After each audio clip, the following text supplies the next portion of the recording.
प्रत्यक्षं ब्रह्मासि त्वामेव प्रत्यक्षं ब्रह्म वदिष्यामि ऋतं वदिष्यामि सत्यं वदिष्यामि तन्मामवतु तद्भक्तारमवतु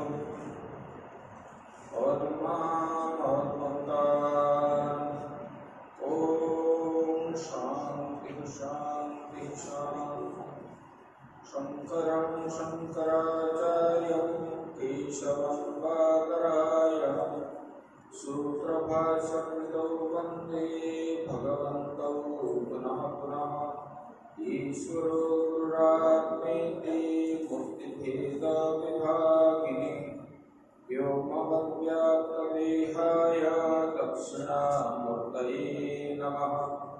गुरुर्ब्रह्मा गुरुर्विष्णु गुरुर्देवो महेश्वरः गुरुः साक्षात् परब्रह्म तस्मै श्री गुरवे नमः।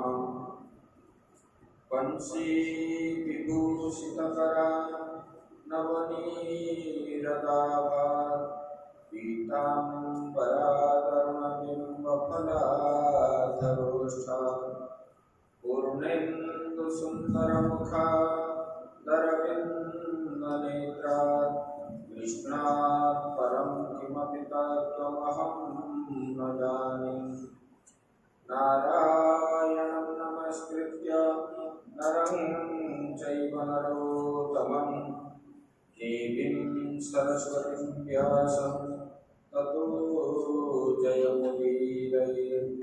मूकं करोति वाचालं पंगुं लङ्घयते गिरिं यत्कृपातमहं वन्दे परमानन्दमाधवम्। यं प्रव्रजन्तमनुपेतमपेतकृत्यं दैवायनो विरहकातर आजुहाव। पुत्रेति तन्मयतया तर्वोऽभिनेन्दुः तं सर्वभूतहृदयं मुनिमानतोऽस्मि। सच्चिदानन्दरूपाय विश्वोत्पत्त्यादिहेतवे तापत्रयविनाशाय श्रीकृष्णाय वयं नमः। ये सच्चिदानंद भगवान की सद्गुरुदेव महाराज की श्रीमद् भागवत महापुराण की। ओम नमः पार्वती पते हर हर महादेव। श्री कृष्ण गोविंद हरे मुरारे हे नाथ नारायण वासुदेव। श्री कृष्ण गोविंद हरे मुरारे हे नाथ नारायण वासुदेव। हे नाथ नारायण वासुदेव हे नाथ नारायण वासुदेव। हे नाथ नारायण वासुदेव हे नाथ नारायण वासुदेव। करारविन्देन पदारविन्दं मुखारविन्दे विनिवेशयन्तं पटस्य पुत्रस्य पुपेशयनं बालं मुकुन्दं मनसा स्मरामि। श्रीकृष्ण गोविन्द हरे मुरारे हे नाथ नारायण वासुदेव। हे नाथ नारायण वासुदेव। हे नाथ नारायण वासुदेव। गृहे गृहे गोपवधू कदम्ब सर्वे मिलित्वा समवाययोगे पुण्यानि नामानि पठन्ति नित्यं गोविन्द दामोदर माधवेति। श्रीकृष्ण गोविन्द हरे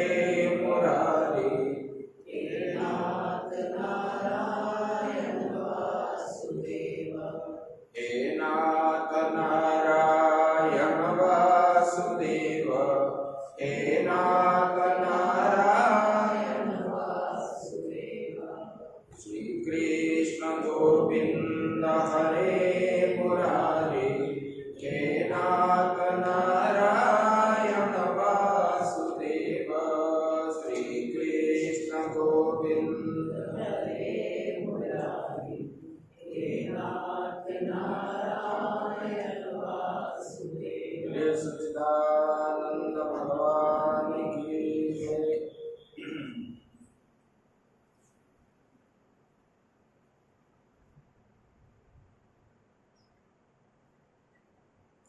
तो हम लोग परम ब्रह्म परमात्मा की कृपा से हम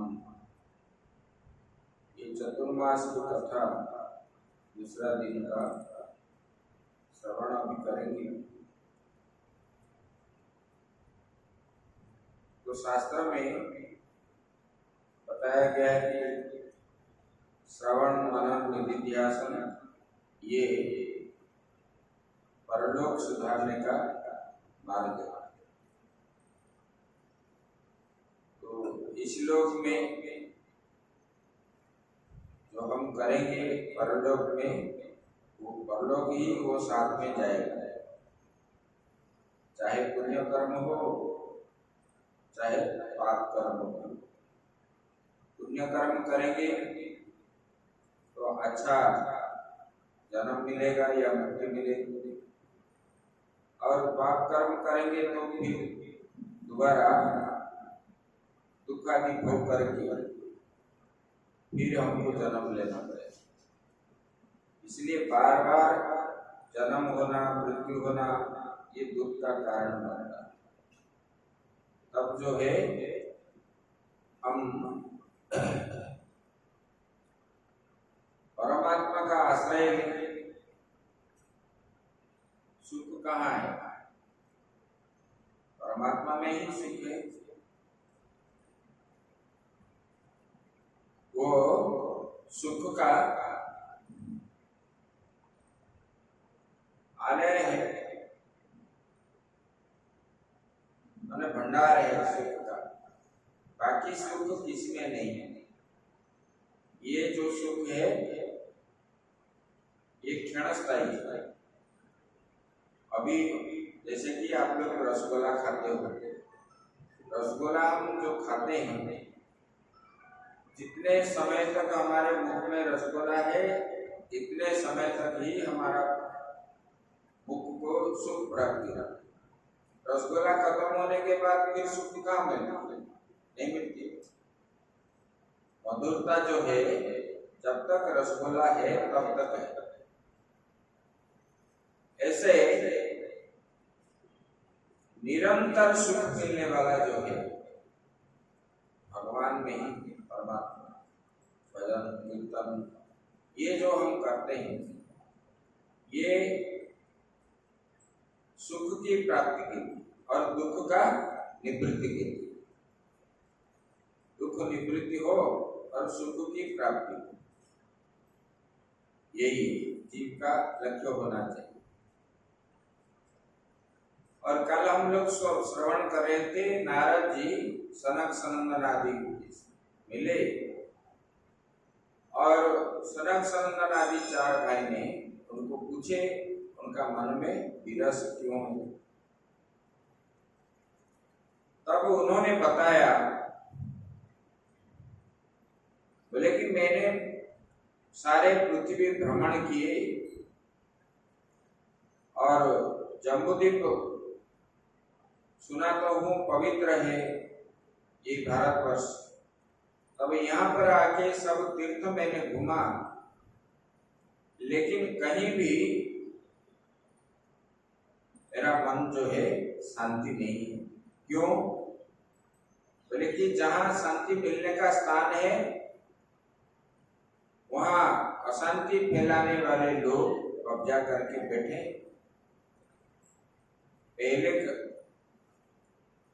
पहले राजा महाराजा आदि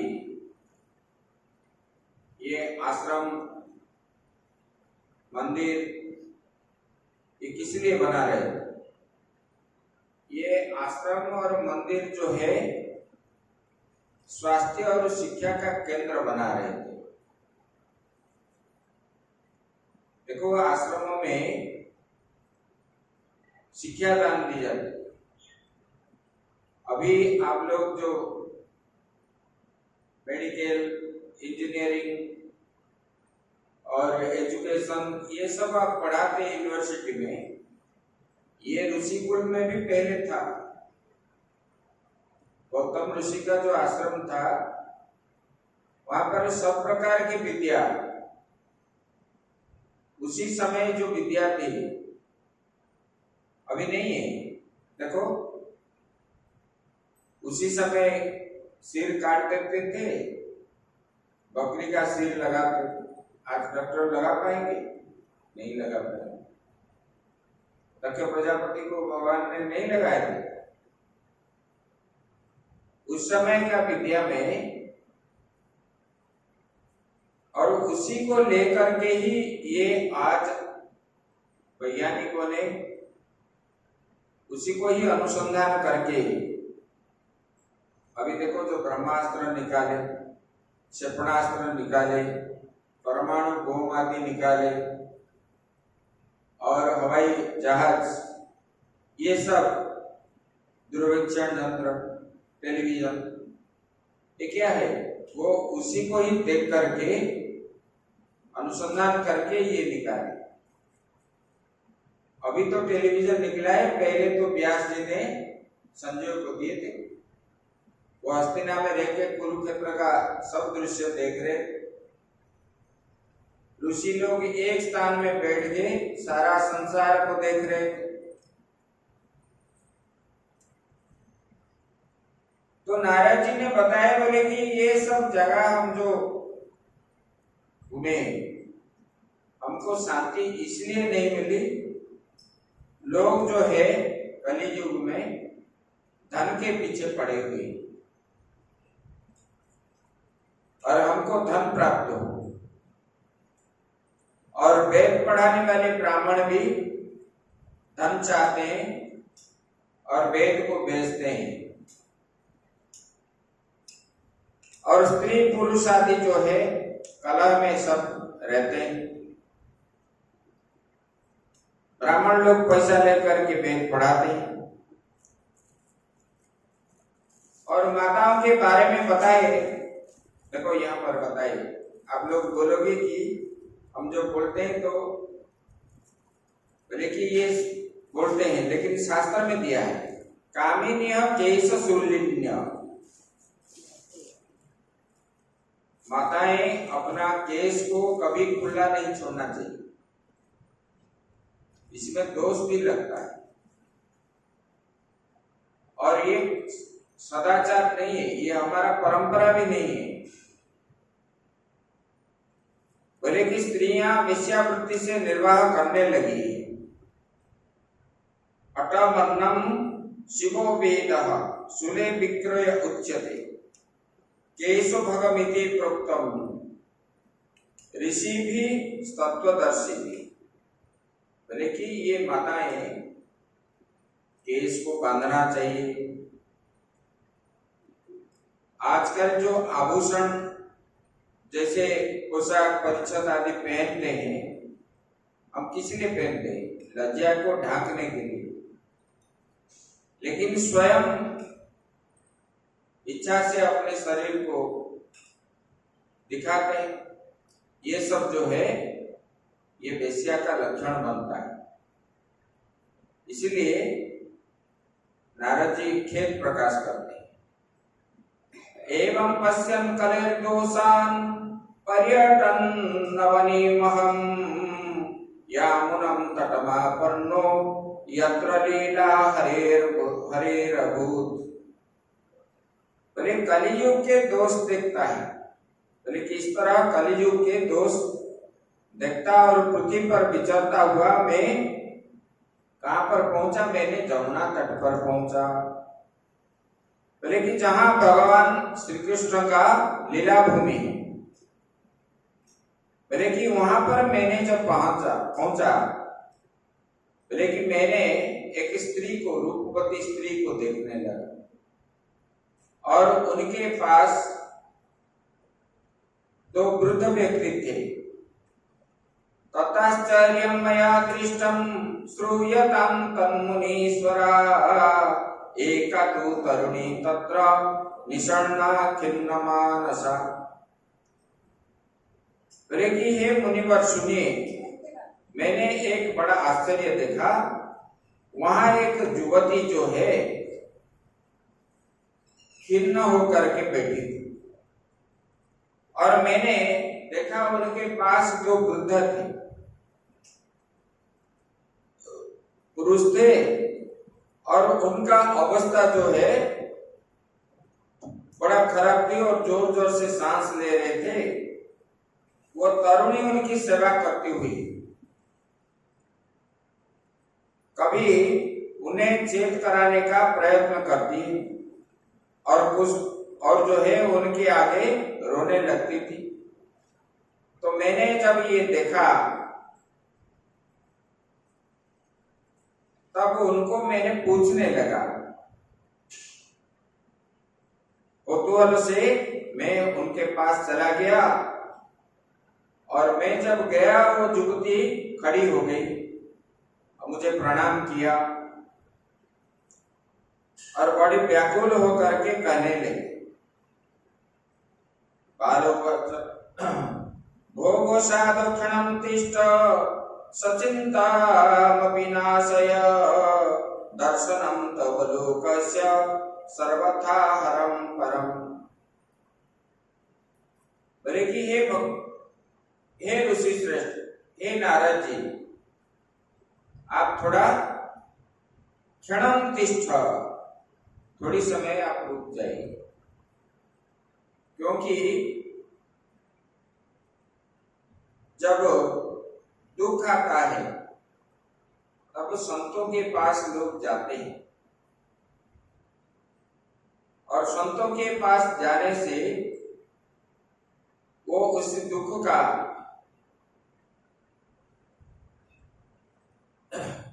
निवृत्ति करते हैं, विभिन्न प्रकार माध्यम से कराते हैं सब लोग। और संत जो खुद अपने आप आए हैं उस स्त्री के पास, तो बोले कि आप क्षणम तिष्ठ, थोड़ी समय रुक जाइए। बोले कि मत चिंता मपि नाशय, मेरा जो चिंता है भगवान आप थोड़ा ठहर के दूर कीजिए। दर्शनम तव लोकस्य सर्वथा गहरम परम, आप थोड़ी समय रुकने से मेरा तो ये है दुख है और आपका दर्शन करने से हमारा ये दुख लाघव हो जाएगा, ऐसे बोलने लगे। बोले कि आपका दर्शन से सब पाप हमारा नष्ट हो जाता है।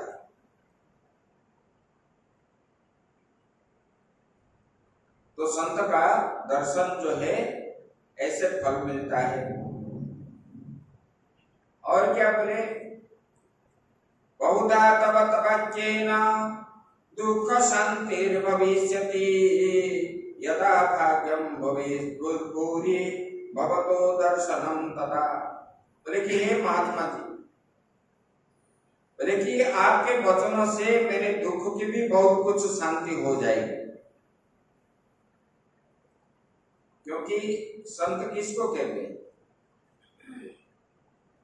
संत सहई दुख परहित लागी, पर दुख हेतु असंत अभाग।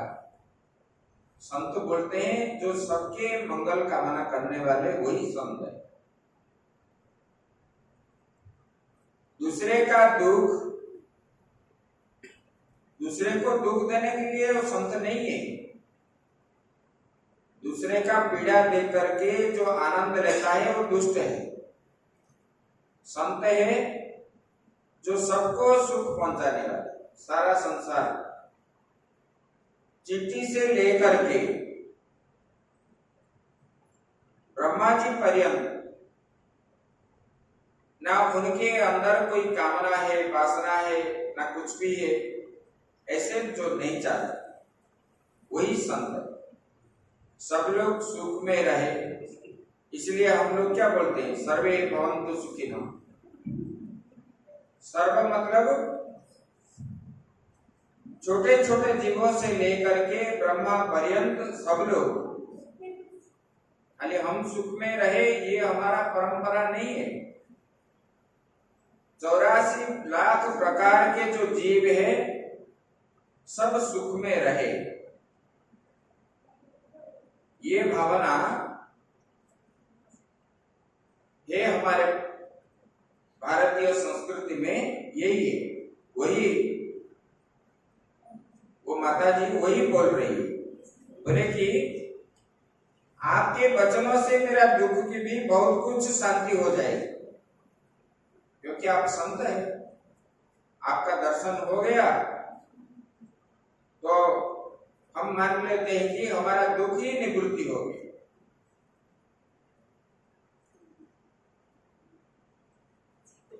बोले कि भगवतो दर्शनम तथा, मनुष्य का जब भाग्य बड़ा होता है तब संत अपने आप दर्शन दे जाते हैं। बोले कि आपका दर्शन हुआ करते हैं, भाग्य जब खुलता है तब संत अपने आप मिल जाते हैं। भगवान राम ने भी क्या बोले, देखो अपने को कभी भगवान नहीं माने वो सबके सामने, वो तो जानते थे, नहीं तो पार्वती जी को कैसे बोले। पार्वती जी ने परीक्षा करने के लिए आए और भगवान को परीक्षा भी की सीता के वेश में। अगर उनको ये ज्ञान नहीं होता तो सीता ही समझ लेते, लेकिन भगवान ने क्या बोले, पशुपति कहाँ गए, माता जी आपके पशुपति कहाँ गए। इसका मतलब क्या है, उनको सब ज्ञान था, लेकिन अगर वो व्यक्त करते जैसे भगवान श्री कृष्ण करते थे तो लोग जो है अपना नहीं मानेंगे, भगवान जैसे मानेंगे। और भगवान मानेंगे तो लोगों के साथ लीला करने के लिए जो आए हैं वही प्रेम और नहीं मिलता। जैसे गांव में रहा हुआ व्यक्ति कोई उच्च पदवी नौकरी में रह जाए तो वो किसी के साथ नहीं मिलता, अगर मिलना चाहता है तो भी नहीं आता, क्योंकि उनका जो है जेड कस्टोडी में वो रहता है ऐसे।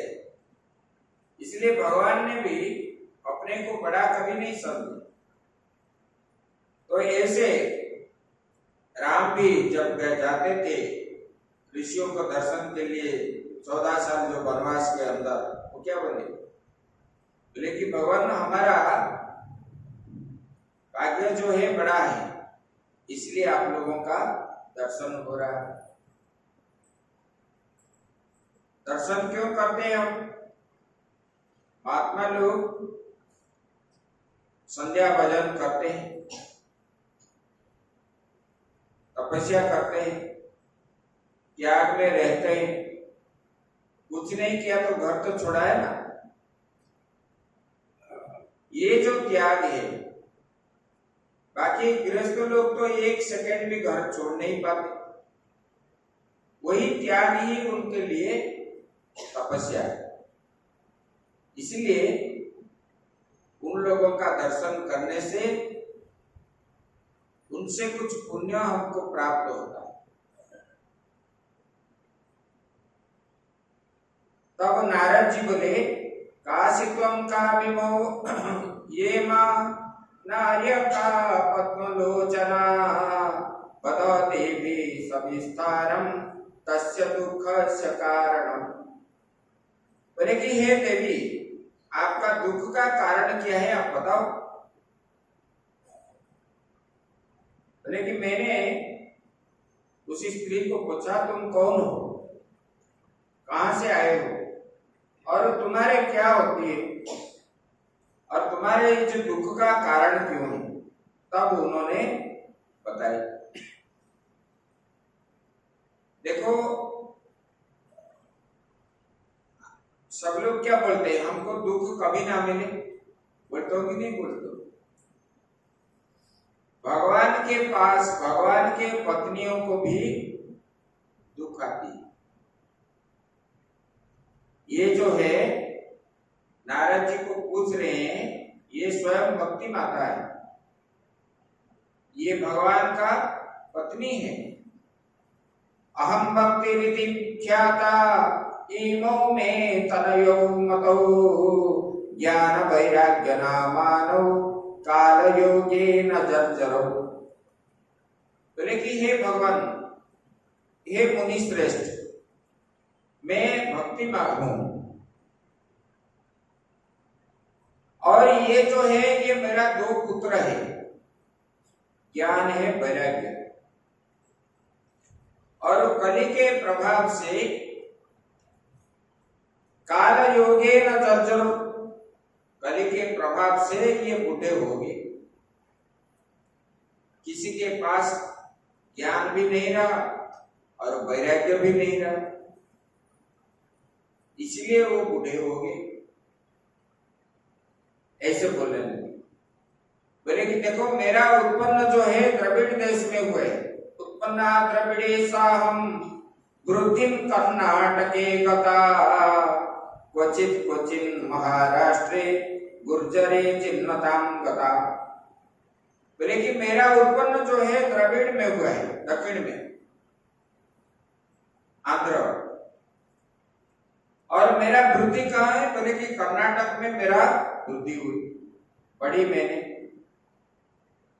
और सम्मानित कहाँ हुए? बोले कि महाराष्ट्र में, महाराष्ट्र में मेरा सम्मान हुई। लेकिन मैंने जब गुजरे, गुजरे मतलब गुजरात, गुजरात में जब गई तब मुझको जो है बुढ़ापे ने घेर लिया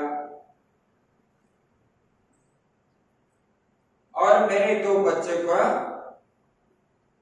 बच्चे भी बूढ़े हो गए, क्योंकि वहां भक्ति भी नहीं है, ज्ञान भी नहीं है, वैराग्य भी नहीं है। लेकिन जब जमुना तट पर मैंने आया तब मैं तो नवजुवती बन गई, लेकिन मेरे पुत्र जो है मेरे से उत्पन्न हुए ये ज्ञान वैराग्य बूढ़े हो गए। तो भगवान आप जो है ये जो बूढ़े हो गए इनका कुछ उपाय कीजिए, और निस्तेज होकर के वो लेटे रहते हैं, वो कैसे खड़े होंगे? इसका मतलब है हमारे अंदर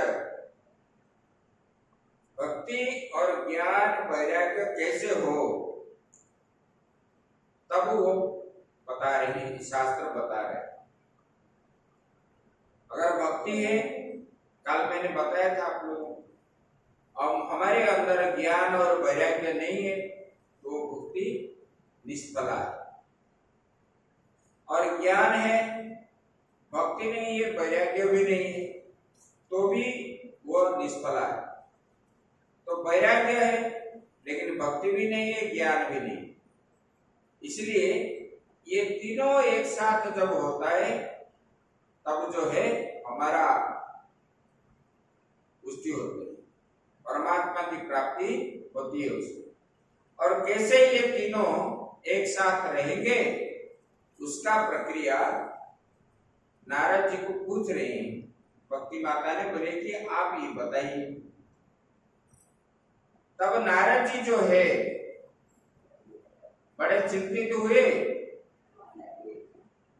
बोले कि ये दुख का कारण मैं देखता हूं, ऐसे बोले। और उन्होंने ज्ञान और वैराग्य के कान पहले तो बुलाए, वो सुने नहीं, फिर उनके कान में जाकर के वेद का उच्चारण किए, गीता पाठ किए, तब थोड़ा बहुत हिलने डुलने लगे। लेकिन आंख आंख नहीं खोल पाते और बोल भी नहीं सकते, ना खड़े भी हो सकते। बोले कि इस प्रकार जब रहे तब जो है नारद जी को चिंता आ गई। बोले कि इसलिए मेरा मन जो है विषन्न है भगवान। तब बोले कि इनका उपाय जो है कैसे करेंगे। चिंतित अवस्था में जब रहे तब उनको जो है आकाशवाणी हुआ, विप्रैर भागवतेर्वार्ता गेह गेह जने जने कारिता काल कान लोभेन कथा सारस्ततो गतः। बोले कि ये जो है विप्रैर भागवतेर्वार्ता, बोले कि ब्राह्मण केवल अन्न धनादि के लोभवश घर घर एवं जन जन को भागवत की कथा सुनाने लगे कलियुग में। अभी क्या है, गांव गांव में घूमते हैं बोलने के लिए, इसलिए ना पैसा चाहिए, करवाते हैं। बोले कि इसकी वजह से ये ज्ञान वैराग्य आदि लोगों के पास नहीं रहते, भक्ति भी नहीं। दिखाने के लिए जो दान देते हैं क्या करते हैं, उसके नीचे लिख देते हैं ये लोगों के द्वारा इतने रुपया दान किया गया है। लिखते हो कि नहीं लिखते? अरे हमने इतने पैसा दिया, हमारा नाम मार्बल में नहीं लिखे, और झगड़ा करते महात्माओं के साथ, करते ही नहीं, क्या वो लगा लेते उसमें लिख देते इनके द्वारा, तो दान का फायदा कुछ नहीं हुआ। दान जो होता है, मन के अंदर ऐसा भी भावना नहीं होना चाहिए कि मैंने दान किया, मालूम नहीं होना चाहिए, तब जो है वो दान सात्विक बनता है। और ये राजसिक तामसिक दान है। तब लोगों के पास ये तीनों एक साथ नहीं रहते, इसकी वजह से धर्म तो करते हैं। देखो 7 दिन भागवत श्रवण किए तो धुंधकारी को मुक्ति मिल गई, लोगों को धर्म अर्थ काम मोक्ष की प्राप्ति होती। अभी क्यों नहीं हो रहा? श्रद्धा नहीं है। अभी व्यास जी पाठ करेंगे और श्रवण करने के लिए परिचित भी नहीं है, और अगर है भी खाना पीना आयस करके ही वो करते हैं, मन के अंदर त्याग वैराग्य नहीं। पैसा के द्वारा संत और ब्राह्मण को जैसे खरीदते हैं, इसी प्रकार भाव बनता है लोगों के अंदर। तब जो है अपने अंदर त्याग वैराग्य ये उत्पन्न नहीं होता। तो नारद जी ये सब सुने और बोले कि चिंतित अवस्था में रहे, तब जो है उनको आकाशवाणी हुई। बोले कि सत्संग के द्वारा इसका निवृत्ति हुई। तो बोले सत्संग कहां करें? इसका मतलब है संतों के साथ सत्संग करना। तो संत कहां मिलेंगे? जब घूमते घूमते वो हिमालय की ओर गए, तब जो है उन्होंने सनक सनंदन सनत कुमार ये चारों को जब मिले, तब बोले कि यही मुझे आकाशवाणी हुई थी और मेरा जो है ये शंका का समाधान ये लोग करेंगे। तब जो है उनको बोलने लगे। तब उन्होंने सनक सनंदन आदि उनको बोलने लगे कि भगवान हे नारद जी, हरिद्वार में हमारा एक सत्र होने जा रहा है और आप लोग वहां पर पहुंचो और वहीं जब श्रवण करोगे तब जो है इनका निवारण हो सकता है। तब जिस दिन प्रारंभ हुआ वहां पर पहुंच गए हरिद्वार में। सनक सनंदन आदि बकता रहे और साधु संत ब्राह्मण अन्य लोग भी वहां पर इकट्ठा हो गए हरिद्वार में, कनखल में।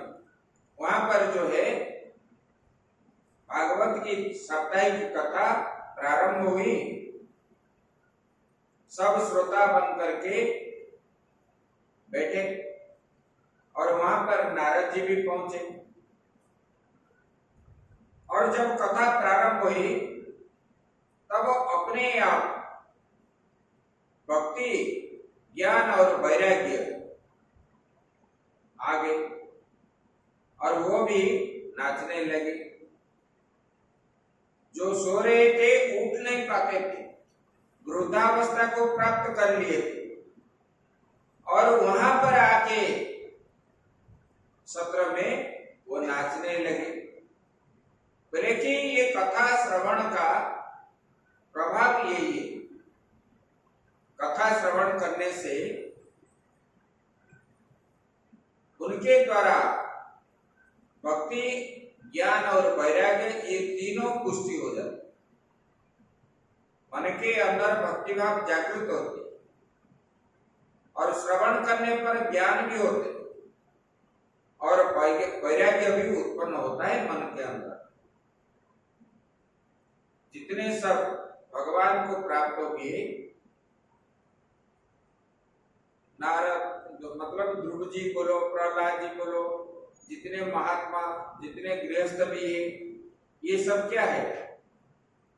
संतों से मिलने के बाद ही उनको भगवत की प्राप्ति हो। संतों के पास संत जो उपदेश देते हैं ज्ञान वैराग्य के लिए ही देते हैं। संतों की नहीं कि उनको कुछ लाभ मिले इनको बोलने से और आपको जो अच्छा लगेगा वही बोलेंगे, वो संत नहीं होते। तुष्टि कराने के लिए जो बोलते हैं वो संत नहीं है। डॉक्टर के पास जाओगे तो जिस बीमारी के लिए जाओगे उसी बीमारी का निवारण के लिए अगर दवाई मिलती है तो वो रोग निवारण होगा। अगर दूसरे दवाई देंगे तो रोग निवारण होगा नहीं होगा। इसलिए संत जो होते हैं वो अप्रिय सत्य बोलते हैं और जो चाहिए आपको वही वो देते हैं। इसलिए संत का संग जो है वही फल मिलता है। हमको हमारे मन को आनंद करने के लिए अगर संत बोलते हैं तो हमारा कल्याण नहीं होता उसमें।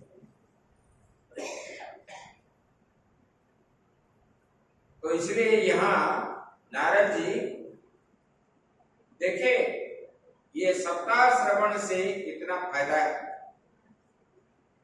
भक्ति, ज्ञान, वैराग्य जो है किस प्रकार उन लोगों को सुख की प्राप्ति हुई ये कथा श्रवण से। मां चिंतां कुरुते वर्षे हर्षं चित्ते समावह उपाय सुख साध्योत्र वर्तते पूर्व एव हि। सनक सनंदन आदि बोले, हे देवर्षि, आप चिंता न करें, मन में प्रसन्न हो। उनके उद्धार के एक सरल उपाय मैंने आपको बताता हूं। बोले कि आप धन्य हो जाओगे। बोले कि आप तो विरक्त के शिरोमणि हैं, फिर आप इतना चिंता क्यों करते? बोले कि ये निवृत्ति कैसे होगा? बोले कि द्रव्य ज्ञान से नहीं होता है, योग ज्ञान से नहीं होता है, स्वाध्याय आदि में नहीं होता है। बोले कि ये भगवान सच्चिदानंद घन स्वरूप भगवान श्री कृष्ण का जो शरणापन्न होता है, तब जो है ये भक्ति ज्ञान वैराग्य आदि प्राप्त होता है। बोले कि ये जो है ज्ञान वैराग्य संयुक्ता भक्ति प्रेम रसावहा प्रतिगेहम प्रतिजानम तथा क्रीडाम करिष्यति। बोले कि तब ये भक्ति जो है प्रेम रस प्रवाहित करने वाले है। भक्ति जब होती है तो भगवान का नाम लेके वो क्या करते हैं? नाचते रहते हैं लोग। और ज्ञान वैराग्य को साथ में लेकर के प्रत्येक घर व्यक्ति के हृदय में क्रीड़ा करेगी। ये जब भागवत की कथा जहां होगी, ऐसा नहीं कि नहीं है, लेकिन वो बताते हैं, बोले कि नियम से करना चाहिए। करते तो हैं लेकिन नियम को कोई नहीं पालता। शास्त्र में बता रहे नियम। बोले कि अगर नियम से करोगे तो अभी भी आप लोगों को ये श्रवण करने से भक्ति ज्ञान और वैराग्य अपने आप उत्पन्न हो। और हम नियम नहीं न मानने के कारण ही हमको ये नहीं मिलता। तब नारद जी ने कहा, भगवान मुझे आप बताइए, ये कथा श्रवण करके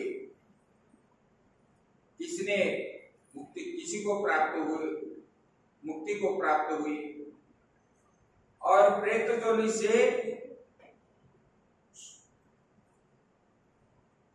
कैसे मुक्ति हुई, ये सब मुझे बताइए। तब नारद जी को बताते,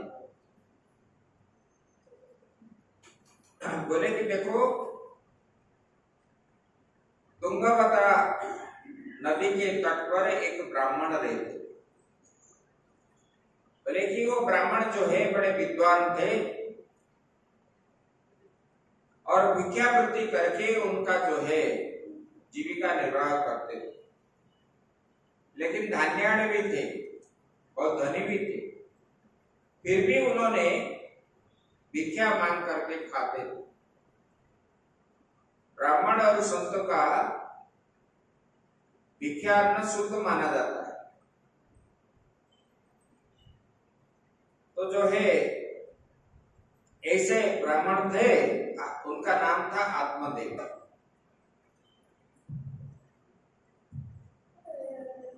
बोले कि उनके घर में सब कुछ तो था, लेकिन पुत्र संतान आदि नहीं थे। तब गांव के कुछ लोग जो है, इनके पास पुत्र कन्या आदि नहीं होने के, संतान आदि नहीं होने के कारण कुछ कटु शब्द भी बोलते थे। अरे ये अपुत्री के हैं, इनका मुख देखना नहीं चाहिए, ऐसे भी बोलते थे। उनको दुख भी होता था और दिन भर वो जंगल को जाकर के वहीं पर रहते थे, भजन ध्यान आदि करते थे, शाम के समय आते थे। एक दिन ऐसे कुछ हुआ, बोले कि अरे हमारा घर में कोई पुत्र संतान आदि नहीं हुए, तो पितरों का उद्धार मैं कैसे करूंगा। तब ये सोचते सोचते अत्यंत दुखित होकर के जंगल के अंदर घुस गए और चलते चलते मध्याह्न हो गया और धूप की वजह से उनको प्यास लगने लगी। तब एक तालाब के पास गए, उधर से थोड़ा पानी पिए, पेड़ के नीचे बैठे थे। उसी समय एक संत उसे वहां पर आए और उन्होंने भी दूसरे पेड़ के नीचे बैठने लगे। तब ये आत्मदेव ने उनके पास गए, प्रणाम किए और वो पंडित को देख करके संत जान गए ये कोई विद्वान महात्मा है, मतलब ब्राह्मण है। तब उन्होंने उनको जो है पूछने लगे, नाम क्या है, कहां से आए, कैसे आए, क्या हुआ है, विषम बदन क्यों है, ऐसे सब पूछने लगे।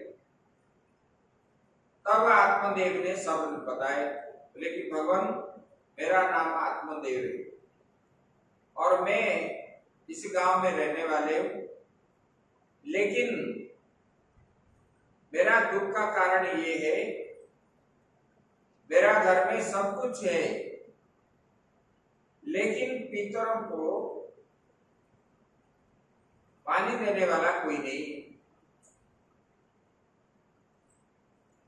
तो बोले कि संत ने बोले कि देखो सगर के 1000 कितने लाखों पुत्र थे, उनको शांति नहीं मिली तो सब भस्म हो गए। ये पुत्र संतान संतति आदि जो होते हैं पिता माता के दुख के कारण बनते। राजा बहन की बात बताए तो बोले कि नहीं भगवान, गृहस्थ जीवन में संतान अगर नहीं हो तो गृहस्थ किसी काम का है। तब जब जोर जबरदस्त किया तब वो महात्मा जी ने एक फल देने लगे और बोले कि इसको जो है ले करके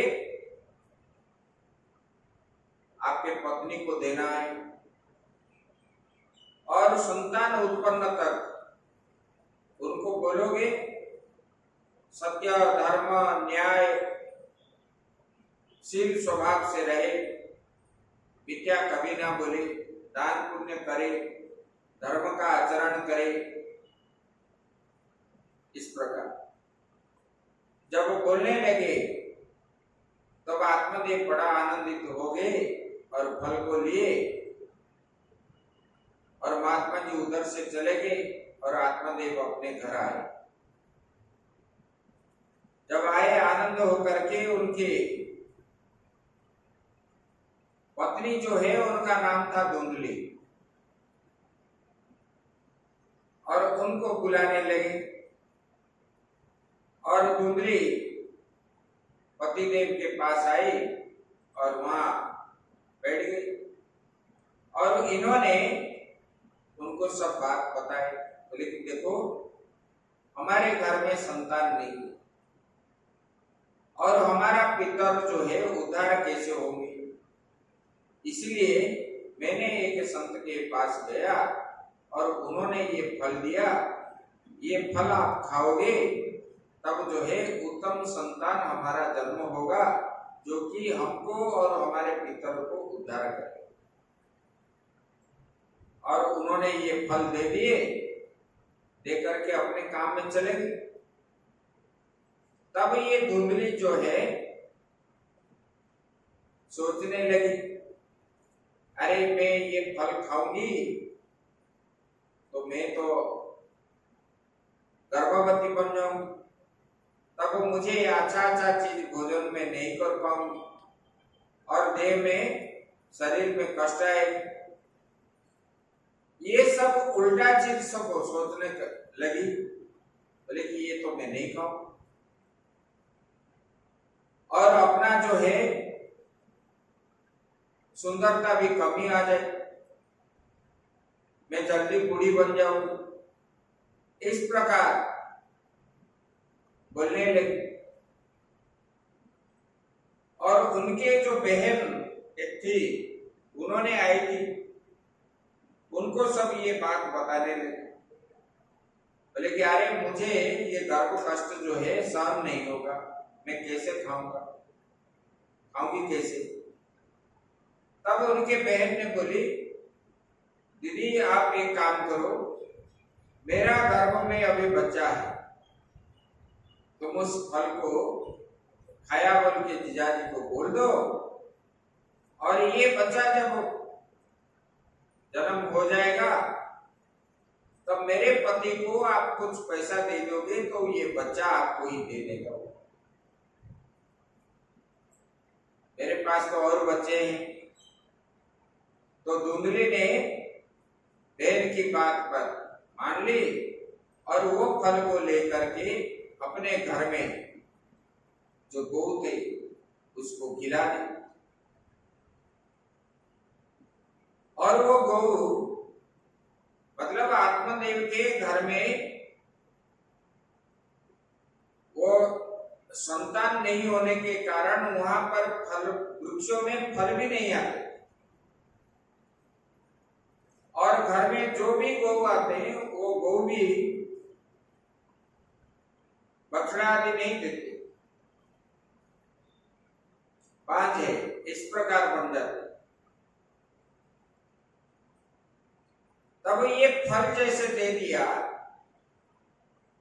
वो गौ गर्भवती बन गई। तब आत्मदेव बड़ा आनंदित हुए, बोले कि देखो ये संतों का प्रभाव कैसा है, आज तक नहीं हो रहा था और संतों का दर्शन करने करके आया, मेरा गौ गर्भवती हो गई। ऐसे समय बीतने लगा। कुछ दिनों के बाद समय जब आ गए तब जो है गौ बछड़ा को उत्पन्न किया। तो ये जो है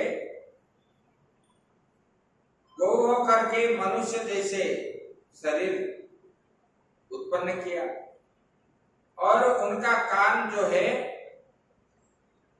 गौ के कर्ण जैसे, कान लंबे लंबे, हमारे कान जैसे नहीं। इस प्रकार संतान जब उत्पन्न हुआ तब सब लोग आश्चर्य हो गए, बोले कि अरे ये पंडित के घर उत्पन्न हो गए संतान,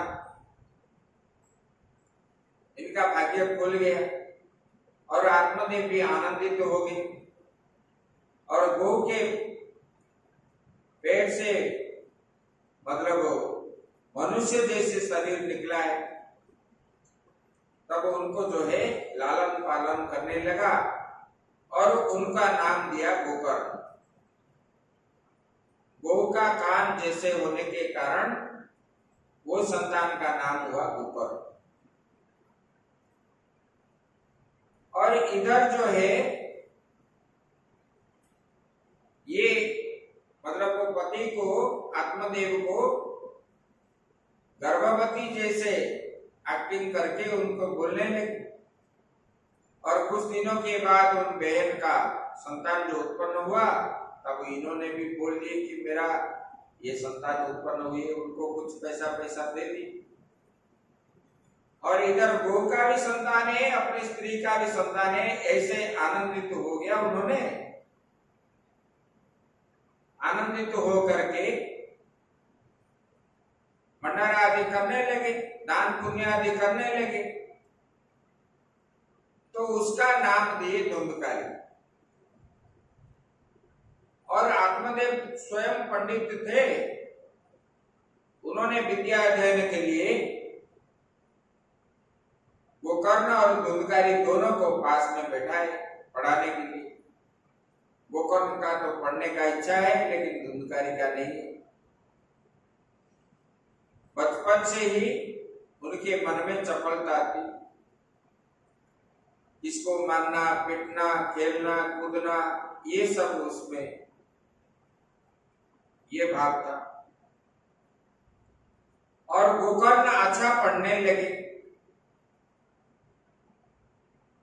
और धीरे धीरे सब लोग बढ़ने लगे और इधर आत्मदेव वृद्ध हो गए। जब धुंधकारी का वयस उम्र जो है बढ़ने लगा, तब उनका उत्पाद भी इस प्रकार बढ़ने लगा। कभी माता को पीटा, कभी किसी को पीटा, पैसा लूट रहा था। जब आत्मदेव ने कुछ बोलने लगे, तब उनको भी मारने के लिए आ गए।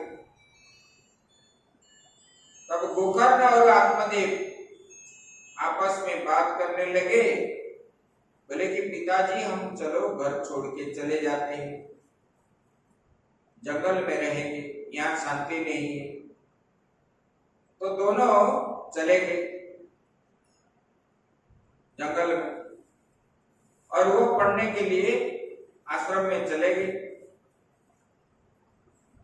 इधर पिताजी जाने के बाद ये धुंधकारी ने सब उत्पात मचाने लगा और माता को पैसा मांगे और उनको जो मारपीट आदि करने लगा, तो उनको गला दबा करके मार दी। और मरने के बाद वो पूरी संपत्ति का मालिक बन गया और घर में ला करके 5-6 वेश्या को ला करके रख दिया। जब कुछ दिनों के बाद उनका संपत्ति सब खत्म हो गया। जब संपत्ति खत्म हो गया तो पैसा कहां से लाएगा? वेश्याओं ने बोले तुम ला करके हमको पैसा दो। तो फिर चुराने लगा। चोरी जब किया, एक दिन राजा के नहर के अंदर प्रवेश किया, उधर चोरी करके बहुत माल लेकर के आए और घर में जब आया, वो वेश्याओं ने देखे बहुत सारे संपत्ति लेकर के आया है, इसको जो है राजा के पटवार आदि ढूंढेंगे। जब राजा को मालूम हो जाएगा तो ये संपत्ति भी जाएगा और इनको भी बंदी बना लेंगे, हमारा अवस्था क्या होगा? तब वो 5-6 वेश्या ने अपने आपस में बात किए, रात को धुंधकारी को बांध दिए, बांध करके पीट पीट करके उनके मुख के अंदर आग डालने लगी, तब वो मर गए। तब वेश्याओं ने सब संपत्ति लेकर के रातारात भागने लगे और कोई नहीं रहने के कारण उनका घर जो है थोड़ा बहुत गिरने लगा, छप्पर आदि नहीं हुआ। देखभाल नहीं करने पर वो घर ऐसे बन गया।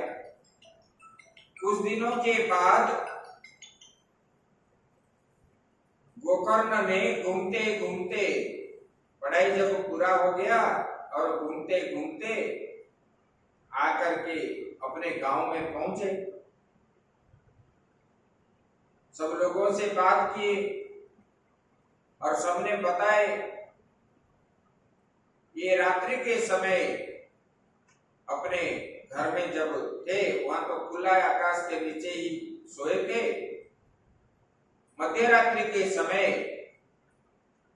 उनको एक आवाज हुआ कि मुझे बचाओ, मुझे बचाओ। तो गोकर्ण ने घबरा गए और पूछने लगे तुम कौन हो? ना मैं आपका भाई हूं धुंधकारी। तो बोले कि आप जो है मुझे ये प्रेत जोनि से आप उद्धार कीजिए, आप ज्ञानी हो। मैं यहाँ बहुत कष्ट में हूं। इस प्रकार जब धुंधकारी का बात सुने, तब गोकर्ण ने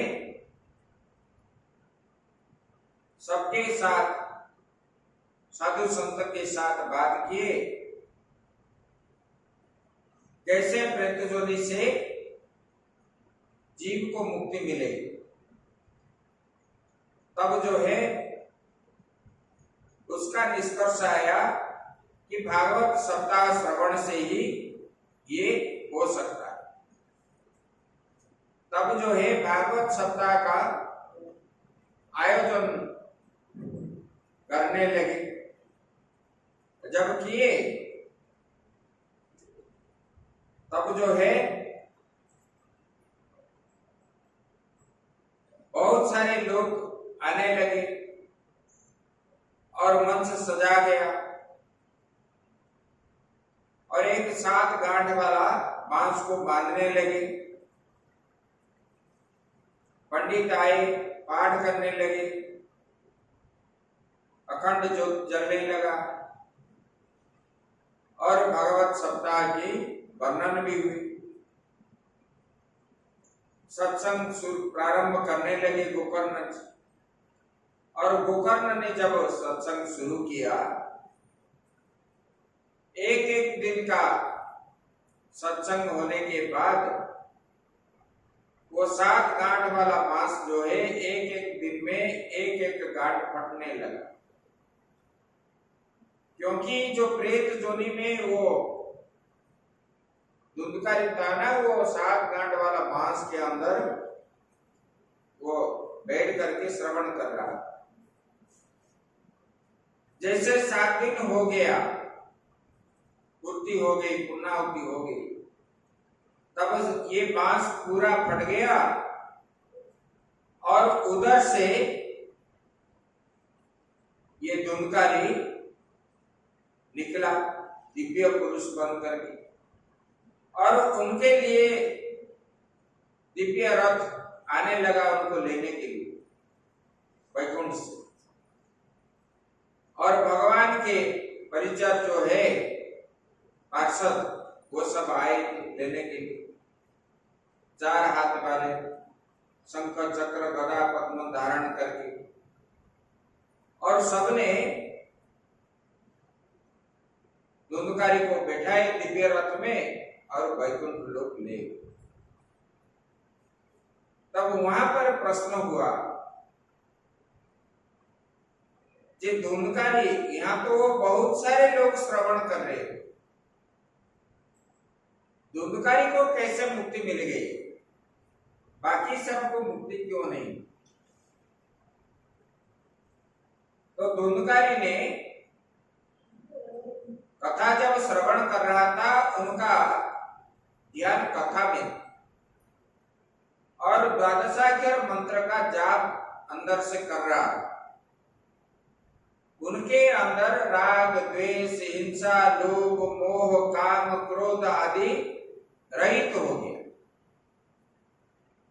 जैसे कि हमारे कपड़ों में कुछ दाग पड़ा हुआ है, छूटता नहीं, तब हम क्या करते हैं?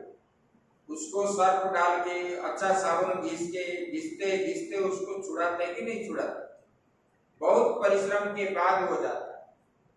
ऐसे अपने अंदर जो मैल पड़ा है, लिखे ना कवियों ने, मन मैला और तन को धोए। मन के अंदर मैल को कोई नहीं देखता, लेकिन हम तन को क्या करते? अच्छा अच्छा साबुन लगा करके धोते कि नहीं? तो ये अनादिकाल से पड़ा हुआ जो मल है, विक्षेप है, आवरण है, अनेक जन्मों का पाप हमारे अंदर पड़ा है। ये पाप, जैसे कि मैल को हम अच्छे साबुन से धुलाते, ऐसे ये अनादिकाल से पड़ा हुआ जो पाप हमारे अंदर है, इसको धोने वाला कौन है? बोले कि भक्ति और ज्ञान वैराग्य के द्वारा ही, और शरणागति होने पर, गुरु के आश्रित होने पर, भगवान के श्री चरणों में नित्य निरंतर जिसका मन है वही जो है पाप निवृत्ति हो। और धुंधकारी का मन जो है वो प्रेत योनि में रहने पर भी उन्होंने उनका जो किया हुआ कर्म जान गया, फिर जो है उन्होंने द्वादशाक्षर मंत्र जाप करके एकाग्र चित्त से वही श्रवण कर रहा, तब जाके उन्होंने प्रेत योनि से उनको निवृत्ति हुई। फिर भी वो लोगों ने जब सुने इस प्रकार, फिर दोबारा करवाए गोकर्ण से। धुंधकारी जैसे कुछ लोग भी ऐसे सुनने लगे तो बोले कि वहां उसी बार भी कुछ लोगों को मुक्ति प्राप्त हुई और पशु पक्षी भी कुछ जो है उनको भी मुक्ति प्राप्त हुई। मतलब ये भागवत कथा का महात्म्य इस प्रकार। दुर्लभैव कथा लोके श्रीमद्भागवतोद्भवा कोटि जन्म समुत्थेन पुण्येनैव तु लभ्यते। बोले कि देखो संसार में श्रीमद् भागवत की कथा का मिलना अवश्य कठिन है। ऐसे कथा तो होते हैं, भजन कीर्तन नाच कूद करके भागवत तो होता है, लेकिन भागवत में जो विषय है उसी को कोई बोलता नहीं। देखो हर स्कंद में, हर अध्याय में ज्ञान की बात है और ज्ञान को हम श्रवण करेंगे तब मन में कुछ उत्पन्न होगा और हम भजन कीर्तन में ज्यादा मन देंगे तो ज्ञान कभी नहीं होगा। तो यही बता रहे बोले कि ये दुर्लभ ही कथा लोक है, श्रीमद् भागवत की कथा मिलना दुर्लभ है। बोले जब करोड़ जन्म का पुण्य होता है, कोटि जन्म समुत्थेन पुण्येनैव तु लभ्यते। कोटि जन्म का पुण्य जो है एक साथ होने पर ही वो श्रवण करने का समय मिलता है, यही बता। बोले कि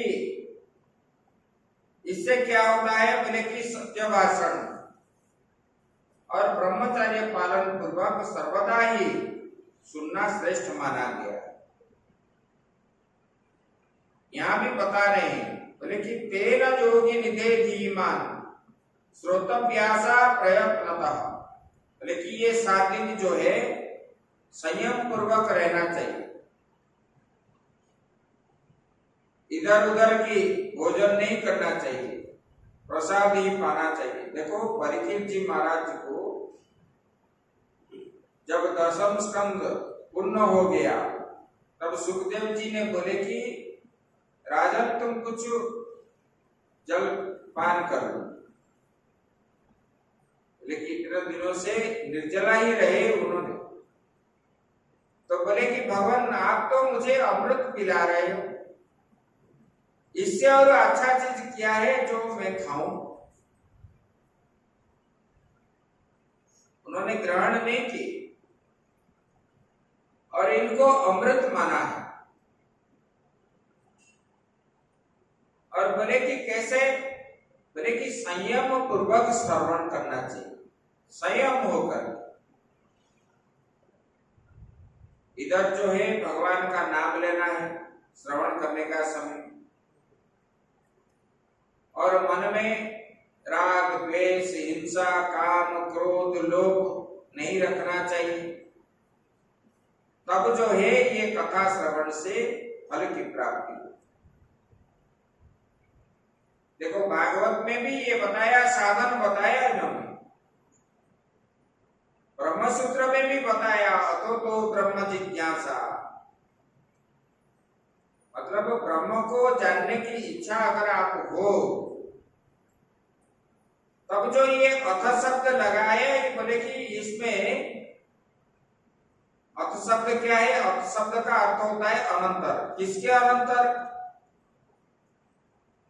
बोले कि साधन चतुष्टय के अनंतर। मन बुद्धि चित्त अहंकार को अपने बस में रखने के बाद ही ब्रह्म को जानने की इच्छा करनी चाहिए। जब तक अपने बस में मन न हो, ये साधन है। अपने बस में नहीं होने के कारण क्या है? आप यहाँ बैठते हो, आपका मन जो है ये कथा में नहीं है, इसका मन घर में है, किसका मन जो है बच्चे के पास है, किसका मन और कुछ है। अगर मन को अपने बस में करते तो मन में संकल्प हो जाता है, इतने समय हम यहाँ बैठना है, हम किसी का ध्यान नहीं करना है। तब जाके उनका फल मिले। और इधर हम करेंगे, उधर करेंगे, उधर जाएंगे, मन इधर उधर करने से कभी नहीं होता। इसलिए बताते हैं बोले कि संयम पूर्वक हमको जो है रहना चाहिए श्रवण जब करते हैं। तेन योग निधे धीमन श्रोतव्या ऐसा प्रयत्नतः दीनानां व्योमो नास्ति सर्वदा श्रवणं मतम। बोले कि ये जो है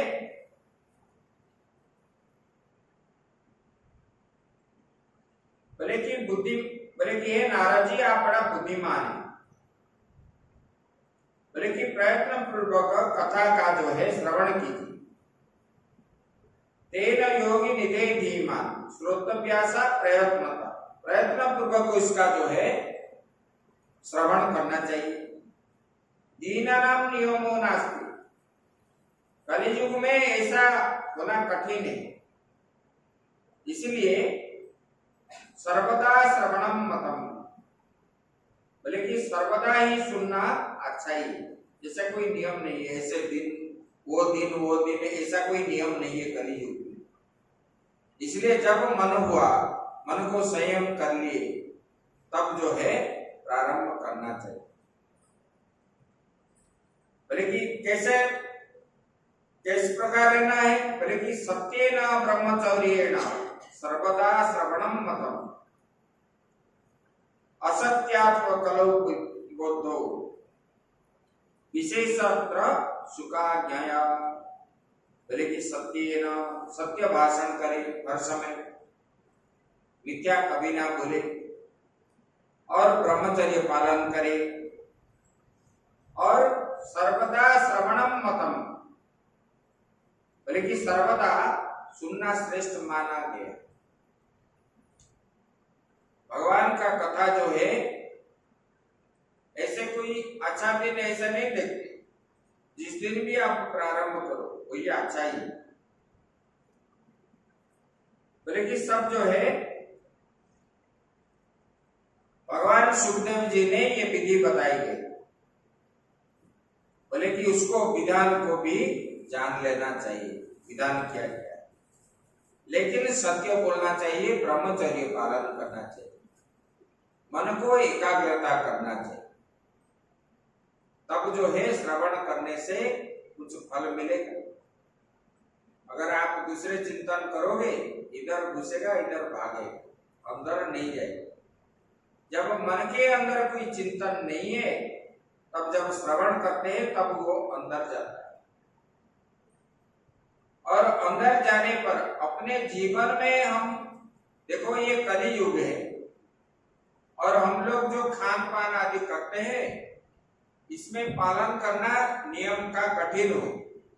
फिर भी जितना नियम शास्त्र में बताया गया, उसी में से कुछ हम पालन कर सकते। सब तो नहीं कर पाएंगे, लेकिन कुछ ना कुछ तो हम करेंगे, कर सकते।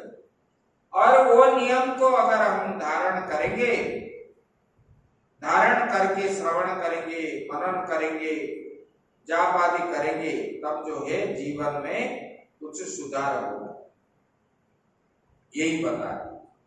बोले कि ये श्रद्धा से, श्रद्धा पूर्वक श्रवण करना चाहिए। बोले कि माघ मास में श्रवण करने से फल होते हैं, वही फल सुखदेव जी जो है सप्ताह श्रवण में निर्धारित करते हैं। बोले कि माघ मास में श्रवण करने से अच्छा फल मिलता है। बोले कि वही को सुखदेव जी बता रहे हैं, सप्ताह श्रवण करने से माघ मास का फल मिलता है। और ये कथा जहां पर होती है, बोले कि वहां धर्म अर्थ काम मुख्य 4 पुरुषार्थों को जीव प्राप्त होता है। बोले कैसे? बोले कि जो नियम पूर्वक पालन करके श्रवण करता है, नियम से रह करके, खाद्य में संयम करना चाहिए, सत्य बोलना चाहिए, इधर उधर की बात नहीं बोलना चाहिए, मन को एकाग्रता करना चाहिए, ये सब करके जो श्रवण करते हैं तब जो है उनको फल मिलता है। इसलिए बोले कि देखो, धुंधकारी जैसे चंचल मन वाले प्रेत योनि में जब आया, उन्होंने एकाग्र चित्त से श्रवण किया तो अनेक जन्मों का पाप से उनको छुटकारा मिली और वैकुंठ गोलोक धाम से उनके लिए स्वतंत्र से रथ लेकर के आए और उनको गोलोक धाम ले गए। ऐसे अभी भी है एक सेठ का, राजस्थान में, अभी की बात मैं बता रहा हूं, 5 साल पहले कहीं एक प्रेत घुस गया उनके अंदर और वो लड़की को छोड़ के नहीं। जितना उन्होंने कोशिश किया, कम से कम 8-10 साल उन्होंने ऐसे किया, और वो प्रेत जो है वो लड़की से छोड़ के नहीं जाता। और उन्होंने कुछ नहीं बोली, बस बाकी लड़की जो है खाना पीना, वो लड़की ने बहुत बढ़िया पढ़ ली, पाठ भी छोड़, और शादी का उम्र हो गया। पिता माता जो है अग्रवाल फैमिली के, और बड़ा चिंतित हो गए। तो फिर उन्होंने बहुत सारे पूजा पाठ ये सब करने लगे, रुद्राभिषेक किए, चंडी पाठ किए, पैसा वाला है, करने लगे, भिलवाड़ा के, तो कुछ फल नहीं मिला। तब जो है इस महात्मा ने उनको बोले भागवत सप्ताह का श्रवण करवा। तो उन्होंने, हमारे एक महात्मा जी बड़े विरक्त थे, और उनको बुला करके, रतलाम के पास वो महात्मा जी नर्मदा किनारे रहते थे, विद्वान महात्मा थे, और उनको बुलाए, कथा का श्रवण किए, करवाए उन्होंने, और जैसे पाठ होना था वैसे हुआ। उसके बाद वो कलश में रखा हुआ जो पानी, उसको स्नान करवाए, तब जो हुई वो ठीक हो गई। इसका प्रभाव ऐसा पड़ता है, नहीं कि अभी भी नहीं है, ऐसा नहीं, लेकिन हमारा भावना जो है उसी में नहीं है। जितना रंग ढंग में हम रहते हैं, भगवान में आस्था कम है, और सांसारिक दृष्टि जो है ज्यादा है। संसार की ओर देखोगे तो भगवत की प्राप्ति नहीं मिलेगी। भगवान की प्राप्ति के लिए इच्छा है तो संसार की ओर नहीं देखना। दोनों में से एक ही प्राप्त हो, दोनों एक साथ कभी भी नहीं मिले। और हम चाहते हैं कि हमको इधर भी मिले, इधर भी हम रसगुल्ला खाए, इधर भी हमारे शरीर से शुगर भागे, तो असंभव है। तो एक तो कुछ छोड़ना पड़ेगा। तो ऐसे ये श्रीमद् भागवत की महिमा है। इनको जो ठीक ढंग से श्रवण करता है, मनन करता है और जो घर में नित्य पाठ करता है, एक आधे चौथे भी श्लोक उच्चारण उस घर में होता है, तो उनके घर को लक्ष्मी जी कभी छोड़ के नहीं जाती।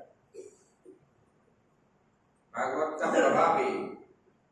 इसलिए व्यासदेव जी ने, आप सुनोगे तीसरे स्कंद में, व्यास जी ने द्वापर युग में, कलि युग में क्या होगा उन्होंने ध्यान में देखे, तब जो है उन्होंने ये भागवत रूपी ग्रंथ को बनाए। तो कलि युग के लोग जो है भगवत परायण कैसे होंगे, लोगों का मन भगवान में कैसे लगेगा, इसलिए ये पंचम वेद रूपी श्रीमद् भागवत ग्रंथ बनाए। और इनको जो श्रवण करता है, मनन करता है, नित्य घर में पाठ करता है, पूजा करता है, द्वापर युग में भगवान श्री कृष्ण को स्पर्श करने से, दर्शन करने से जो फल मिलता था, कलि युग में श्रीमद् भागवत को दर्शन करने से, स्पर्श करने से, पूजन करने से वही फल आप प्राप्त कर सकोगे। क्योंकि उद्धव जी ने जब भगवान को पूछे, भगवान आप तो जाने वाले हैं, तो फिर कलि युग में कहां पर रहोगे? तो भगवान बोले कि मैं कहीं नहीं जा रहा, मैं भागवत रूपी ग्रंथ में ही मैं रहूंगा। इसलिए इनको श्रीमद् भागवत को भगवान के वांगमयी मूर्ति हम मानते हैं। इनको जो नित्य पूजा करता है, तुलसी चढ़ाता है और आरती आदि करते हैं, तो भगवान का आरती उतारने से द्वापर में गोपियों ने जैसे करते थे वो फल को प्राप्त होते, इसी प्रकार इसी युग में भी आप लोग प्राप्त कर सकते और लोगों को प्राप्त भी हुआ है। इसलिए हम बताते हैं ये पुण्य माह जो है 2 माह आप लोग अच्छी तरह श्रवण करें। कल से ये तो महात्म्य आज गया, कल से हम लोग जो है श्रीमद् भागवत की जो कथा प्रारंभ जो है कल प्रथम स्कंद से हम लोग श्रवण करेंगे और ध्यान पूर्वक श्रवण कीजिए। तब हम जो है, देखो ये तो 2 महीने के बाद है और 1-2 घंटा के बाद, जीवन भर पड़ा है पैसा कमाने के लिए, कुछ काम करने के लिए, जिंदगी भर करते आए, और ये सुनने से आपका जीवन में कितना कल्याण होगा। देखो सत्संग आके किसी के घर में कुछ बर्बाद नहीं हुआ और आपका जो है इतरोत्तर उन्नति होगा और इससे विमुख होने वाले को ही दुख मिलता है। विपदे विस्मरणम विष्णु सुखद, बोले कि विपद कब है? बोले कि भगवान का विस्मरण होने से। और सुख कब है? बोले कि भगवान का स्मरण करने से। तो इसमें आपको दुख नहीं, सुख ही सुख प्राप्त हो। और श्रवण भी करना चाहिए। देखो शास्त्र एक तो पढ़ नहीं पाते और सुनने के लिए समय निकाल के नहीं आओगे तब जानोगे कैसे? तो आपका जो ये जन्म है मनुष्य जन्म सार्थक कैसे होगा?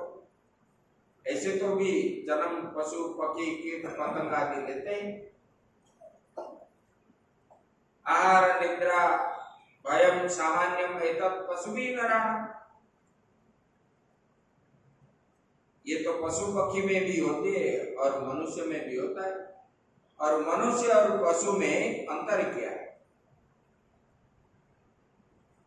मनुष्य के अंदर विवेक बुद्धि है, पशुओं के पास ये नहीं, इसलिए मनुष्य श्रेष्ठ माना गया। और पशु जैसे, पशु किसको बोलते हैं? विषयान पश्यति इति पशु, जो विषयों को देखते हैं, खाने को, पीने को, लगाने को, देखने को, यही विषय है। रूप रस गंध स्पर्श आदि ये विषय है। और ये विषय को हम अगर देखेंगे तो हम भी पशु हैं। मनुष्य होने पर भी हम पशु हैं। इसलिए समय निकाल के इसको ये तो महीना हम श्रवण करेंगे तो हमारा कल्याण होगा। और कल से हम जो है श्रीमद् आज महात्म्य पूर्ण हुआ, आगे जो है कथा का प्रारंभ कल से हो। इतना ही कह करके हमारे वाणी को विराम दें। ओम पूर्णमदः पूर्णमिदं पूर्णात् पूर्णमुदच्यते पूर्णस्य पूर्णमादाय पूर्णमेवावशिष्यते। ओम शांति शांति शांति। श्री राम जय राम जय जय राम। श्री राम जय राम जय जय राम। श्री राम जय राम जय जय राम। श्री राम जय राम जय जय राम। श्री राम जय राम जय जय राम। श्री राम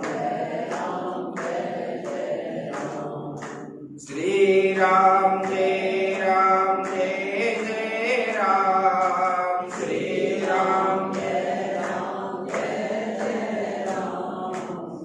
श्री राम जय राम जय जय राम। श्री राम जय राम जय जय राम। श्री राम जय राम जय जय राम। श्री राम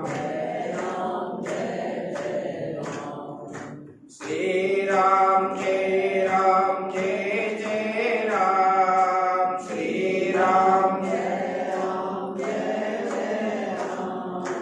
श्री राम जय राम जय जय राम। ये सच्चिदानंद भगवान की, धर्म की, अधर्म का, प्राणियों में विश्व का, गौमाता की, गौ हत्या, गंगा जमुना मैया की, नर्मदा मैया की, बद्री विशाल भगवान की, द्वारकाधीश भगवान की, रामेश्वर भगवान की, बलभद्र स्वामी की, सुभद्रा माता की, जगन्नाथ स्वामी की, चक्र सुदर्शन की, श्री बंके बिहारी लाल की, गिरिराज महाराज की, राधा रानी की, राम लाला की, पवन सुत हनुमान की, आद्य गुरु शंकराचार्य भगवान की, श्रीमद् भागवत महापुराण की, अपने अपने गुरु महाराज की, आज की आनंद की। ओम नमः पार्वती पते हर हर महादेव।